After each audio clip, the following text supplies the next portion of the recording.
श्री गणेशाय नमः। वक्रतुंड महाकाय सूर्यकोटि समप्रभ निर्विघ्नं कुरु मे देव सर्वकार्येषु सर्वदा। ओम नमः शिवाय। मेरे प्रिय भक्तजनों, भगवान त्र्यंबकेश्वर महादेव की असीम कृपा से, बाबा महाकाल के आशीर्वाद एवं ओंकारेश्वर महादेव की छत्र छाया में श्री शिव महापुराण की कथा का प्रारंभ कर रही हूँ।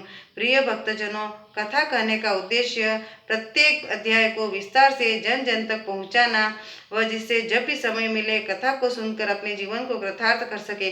बोलो श्री त्र्यंबकेश्वर महादेव की जय, बाबा महाकालेश्वर महादेव की जय, ओंकारेश्वर महादेव की जय। श्री शिव महापुराण महात्म्य। भवाब्धि मग्नम दीनम मा समुद्धर भवार्णवात कर्मग्राह्य गृहीतांगम दासोहम तव शंकर। शौनक जी के साधन विषयक प्रश्न करने पर सूत जी का उन्हें शिव पुराण की उत्कृष्ट महिमा सुनाना। श्री शौनक जी ने पूछा, महाज्ञानी सूत जी, आप संपूर्ण सिद्धांतों के ज्ञाता हैं। प्रभु, मुझसे पुराणों की कथाओं के सार तत्व का विशेष रूप से वर्णन कीजिए। ज्ञान और वैराग्य सहित भक्ति से प्राप्त होने वाले विवेक की वृद्धि कैसे होती है तथा साधु पुरुष किस प्रकार अपने काम क्रोध आदि मानसिक विकारों का निवारण करते हैं। इस घोर कली काल में जीव प्रायः आसुर स्वभाव के हो गए हैं। उस जीव समुदाय को शुद्ध बनाने के लिए सर्वश्रेष्ठ उपाय क्या है? आप इस समय मुझे ऐसा कोई शाश्वत साधन बताइए जो कल्याणकारी वस्तुओं में भी सबसे उत्कृष्ट एवं परम मंगलकारी हो तथा पवित्र करने वाले उपायों में भी सर्वोत्तम पवित्र कारक उपाय हो। तात वह साधन ऐसा हो जिसके अनुष्ठान से शीघ्र ही अंतःकरण की विशेष शुद्धि हो जाए तथा उससे निर्मल चित्त वाले पुरुष को सदा के लिए शिव की प्राप्ति हो जाए। श्री सूत जी ने कहा, हे मुनि श्रेष्ठ शौनक, तुम धन्य हो क्योंकि तुम्हारे हृदय में पुराण कथा सुनने का विशेष प्रेम एवं लालसा है। इसलिए मैं शुद्ध बुद्धि से विचार कर तुमसे परम उत्तम शास्त्र का वर्णन करता हूँ। वत्स, वह संपूर्ण शास्त्रों के सिद्धांत से संपन्न, भक्ति आदि को बढ़ाने वाला तथा भगवान शिव को संतुष्ट करने वाला है। कानों के लिए रसायन अमृत स्वरूप तथा दिव्य है। तुम उसे श्रवण करो। हे मुने, वह परम उत्तम शास्त्र है शिव पुराण, जिसका पूर्व काल में भगवान शिव ने ही प्रवचन किया था। यह काल रूपी सर्प से प्राप्त होने वाले महान त्रास का विनाश करने वाला उत्तम साधन है। गुरुदेव व्यास ने सनत कुमार मुनि का उपदेश पाकर बड़े आदर से संक्षेप में ही इस पुराण का प्रतिपादन किया है। इस पुराण के प्रणयन का उद्देश्य है कलयुग में उत्पन्न होने वाले मनुष्यों के परम हित का साधन। यह शिव पुराण परम उत्तम शास्त्र है।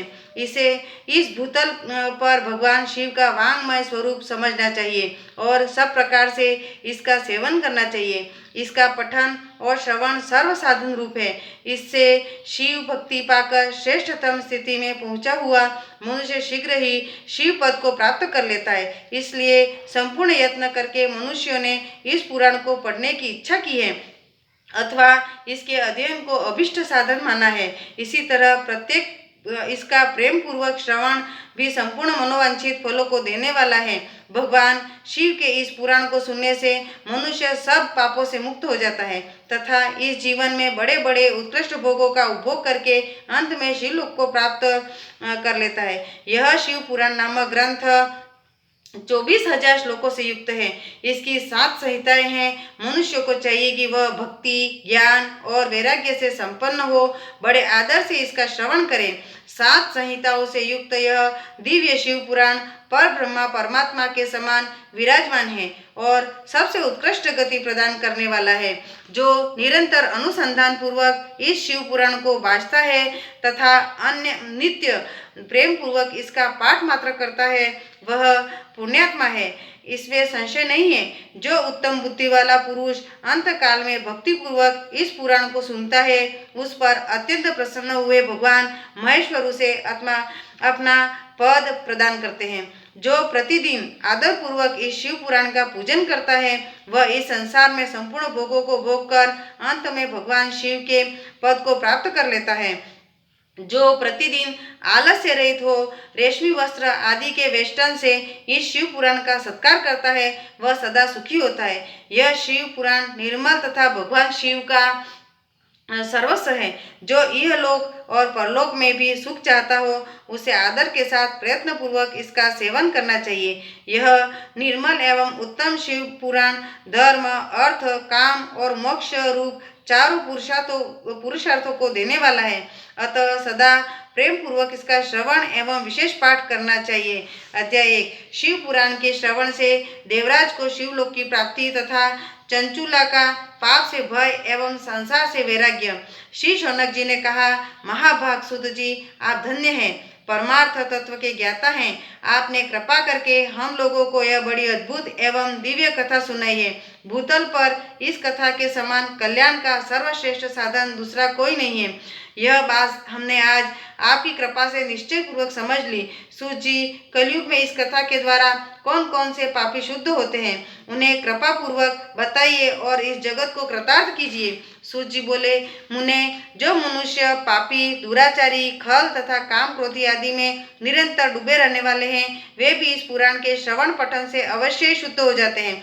इसी विषय में जानकार मुनि इस प्राचीन इतिहास का उदाहरण दिया करते हैं, जिसके श्रवण मात्र से पापों का पूर्णतया नाश हो जाता है। पहले की बात है, कई की रातों के नगर में एक ब्राह्मण रहता था, जो ज्ञान में अत्यंत दुर्बल, दरिद्र, रस बेचने वाला तथा वैदिक धर्म से विमुख था। वह स्नान, संध्या आदि कर्मों से भ्रष्ट हो गया था और वेश्यावृत्ति में तत्पर रहता था। उसका नाम था देवराज। वह अपने ऊपर विश्वास करने वाले लोगों को ठगा करता था। उसने ब्राह्मणों, क्षत्रियों, वैश्य, शूद्रों तथा दूसरों को भी अनेक बहानों से मारकर उनका धन हड़प लिया था, परंतु उस पापी का थोड़ा सा भी धन कभी धर्म के काम में नहीं लगा था। वह वेश्यागामी तथा सब प्रकार से आचार भ्रष्ट था। एक दिन घूमता घामता वह देवयोग से प्रतिष्ठानपुर में जा पहुंचा। वहां उसने एक शिवालय देखा, जहां बहुत से साधु महात्मा एकत्र हुए थे। देवराज उस शिवालय में ठहर गया, किंतु वहां उस ब्राह्मण को ज्वर आ गया। उस ज्वर से उसको बड़ी पीड़ा होने लगी। वहां एक ब्राह्मण देवता शिव पुराण की कथा सुना रहे थे। ज्वर में पड़ा हुआ देवराज ब्राह्मण के मुखारविंद से निकली हुई वो शिव कथा को निरंतर सुनता रहा। 1 मास के बाद वह ज्वर से अत्यंत पीड़ित होकर चल बसा। यमराज के दूत आए और उसे पाशों से बांधकर बलपूर्वक यमपुरी ले गए। इतने में ही शिवलोक से भगवान शिव के पार्षदगण आ गए। उनके गौर अंग कर्पूर के समान उज्जवल थे, हाथ में त्रिशूल से शोभित हो रहे थे। उनके संपूर्ण अंग भस्म से उद्भासित थे और रुद्राक्ष की मालाएं उनके शरीर की शोभा बढ़ा रही थी। वे सब के सब क्रोधपूर्वक यमपुरी में गए और यमराज के दूतों को मार पीट कर बारंबार धमकाकर उन्होंने देवराज को उनके चंगुल से छुड़ा लिया और अत्यंत अद्भुत विमान पर बिठाकर जब वे शिवदूत कैलाश को जाने को उद्यत हुए, उस समय यमपुरी में बड़ा भारी कोलाहल मच गया। उस कोलाहल को सुनकर धर्मराज अपने भवन से बाहर आए। साक्षात दूसरे रुद्रों के समान प्रतीत होने वाले उन 4 दूतों को देखकर धर्मज्ञ धर्मराज ने उनका विधि पूर्वक पूजन किया और ज्ञान दृष्टि से देखकर सारा वृत्तांत जान लिया। उन्होंने भय के कारण भगवान शिव के उन महात्मा दूतों से कोई बात नहीं पूछी, उल्टे उन सब की पूजा एवं प्रार्थना की। तत्पश्चात वे शिवदूत कैलाश को चले गए और वहां पहुंचकर उन्होंने उस ब्राह्मण को दया सागर सांब शिव के हाथों में दे दिया। शौनक जी ने कहा, महाभाग सूत जी, आप सर्वज्ञ हैं। हे महामते, आपके कृपा प्रसाद से मैं बारंबार कृतार्थ हुआ। इस इतिहास को सुनकर मेरा मन अत्यंत आनंद में निमग्न हो रहा है।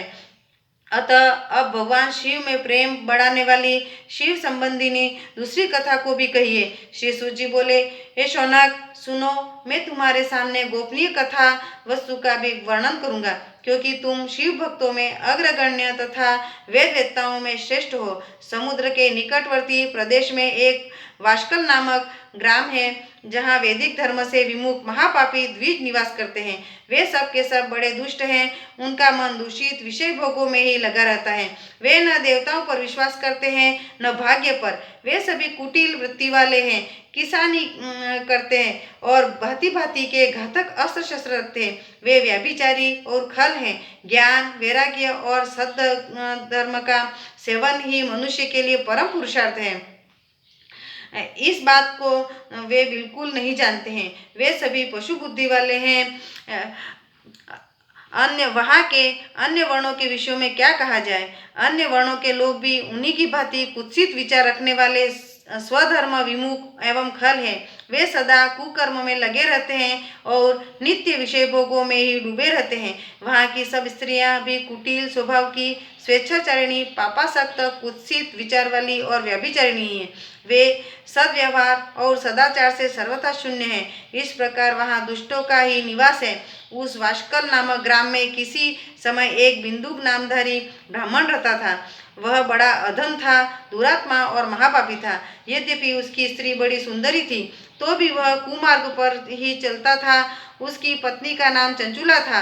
वह सदा उत्तम धर्म के पालन में लगी रहती थी, तो भी उसे छोड़कर वह दुष्ट ब्राह्मण वेश्यागामी हो गया था। इस तरह कुकर्म में लगे हुए उस बिंदु के बहुत वर्ष व्यतीत हो गए।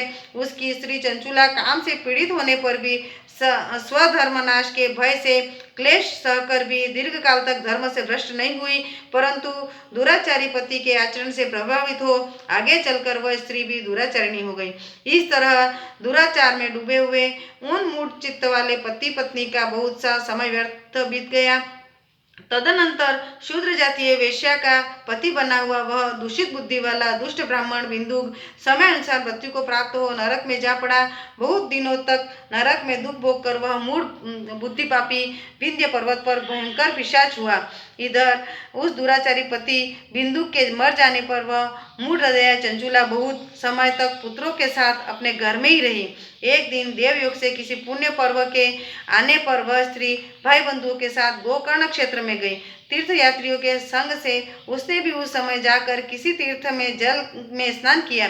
फिर वह साधारणतया बंधुजनों के साथ यत्र तत्र घूमने लगी। घूमती घामती किसी देव मंदिर में गई और वहां उसने एक देवज्ञ ब्राह्मण के मुख से भगवान शिव की परम पवित्र एवं मंगलकारिणी उत्तम पौराणिक कथा सुनी। कथावाचक ब्राह्मण कह रहे थे कि जो स्त्रियां पर पुरुषों के साथ व्यभिचार करती है, वे मरने के बाद जब यमलोक में जाती है तब यमराज के दूत उनकी योनि में तपे हुए लोहे का परिग डालते हैं। पौराणिक ब्राह्मण के मुख से यह वैराग्य बढ़ाने वाली कथा सुनकर चंचुला भय से व्याकुल हो वहां कांपने लगी। जब कथा समाप्त हुई और सुनने वाले सब लोग वहां से बाहर चले गए, तब वह भयभीत नारी एकांत में शिव पुराण की कथा बांटने वाले उन ब्राह्मण देवता से बोली।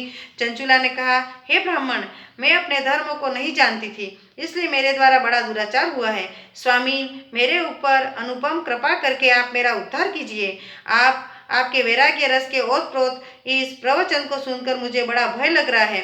मैं कांप उठी हूँ और मुझे इस संसार से वैराग्य हो गया है। मुझ मूढ़ चित्त वाली पापिनी को धिक्कार है। मैं सर्वथा निंदा के योग्य हूँ, कुत्सित विषय से फंसी हुई हूँ और अपने धर्म से विमुख हो गई हूँ। हाय, न जाने किस किस घोर कष्टदायक दुर्गति में मुझे पड़ना पड़ेगा और वहाँ कौन बुद्धिमान पुरुष कुमार्ग में मन लगाने वाली मुझ पापिनी का साथ देगा। मृत्यु काल में उन भयंकर यमदूतों को मैं कैसे देखूंगी। जब वे बलपूर्वक मेरे गले में फंदे डालकर मुझे बांधेंगे, तब मैं कैसे धीरे धारण कर सकूंगी। नरक में जब मेरे शरीर के टुकड़े टुकड़े किए जाएंगे, उस समय विशेष दुख देने वाली उस महायातना को मैं वहां कैसे सहूंगी। हाय, मैं मारी गई, मैं जल गई, मेरा हृदय विदीर्ण हो गया और मैं सब प्रकार से नष्ट हो गई, क्योंकि मैं हर तरह से पाप में ही डूबी हुई रही हूँ। हे ब्राह्मण, आप ही मेरे गुरु, आप ही माता पिता और आप ही सखा हैं। आपकी शरण में आई हुई मुझ दीन अबला का आप ही उद्धार कीजिए। सूत जी कहते हैं, हे शौनक, इस प्रकार खेद और वैराग्य से युक्त हुई चंचुला ब्राह्मण देवता के दोनों चरणों में गिर पड़ी। तब उन बुद्धिमान ब्राह्मण ने कृपा पूर्वक उसे उठाया और इस प्रकार कहा, बोलो श्री ओंकारेश्वर महादेव की जय, बाबा महाकालेश्वर महादेव की जय, त्र्यंबकेश्वर महादेव की जय। आज ये कथा पूर्ण हुई। आज का अध्याय, आगे अध्याय सुनने के लिए आप चैनल को सब्सक्राइब करें, लाइक करें और शेयर करें। बोलो ओम नमः शिवाय।